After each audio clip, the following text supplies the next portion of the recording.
Changes in the MID, mortgage interest deduction. How many people here own a home or know of someone who does? Great, that is just about everybody in this room, right? And is your home financed through an institution? A lender, a bank? Excellent. I know mine is. Liz just refied ours, and it does get sold, as it has already, through the secondary market.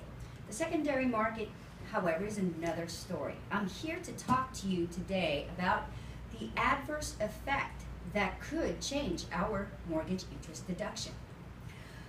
The talk of reducing or even eliminating the mortgage interest deduction year after year has become the topic of conversation yet again in the White House.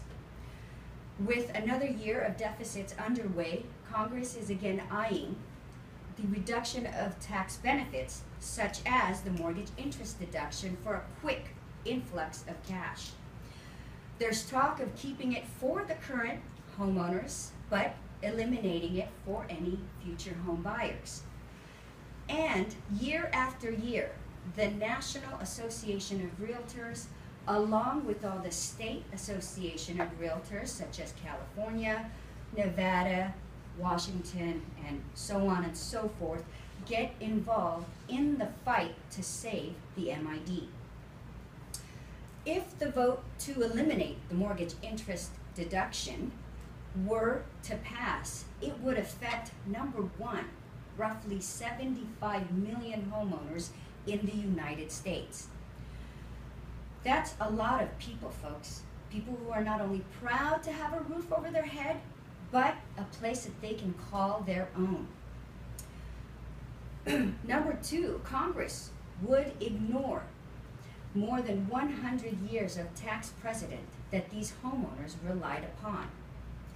And in addition, I believe it would slow down the influx of home buyers that want to be homeowners. Yeah. Now, I know that most of us realtors, I know I do, use the MID as another incentive when talking to our future home buyers about owning a piece of the American dream. It's another incentive, you know? So owning a home is not an easy process. In fact, for most, it's quite painstaking. These homeowners worked with their lenders to find an affordable financing plan by providing them their most intimate of documents, such as filling out a complete loan application, giving them their social security number so they can run credit. They give them their pay stubs, W-2s, tax returns, whatever a full income documentation is required by the lender. Now that was it is quite different than back in 2005 and prior, where all you had to have was a pulse and a phone number, and you could get 100% LTV or even 125% loan to value. And to give you a perspective on where interest rates are, in the late 70s and early 80s, they were in the 14, 15, even 17% interest rate.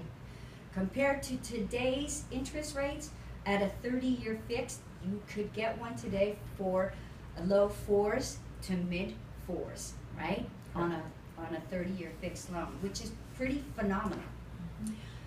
Now, these homeowners have also budgeted for mortgage payments, bills, insurance, utilities, and annual taxes.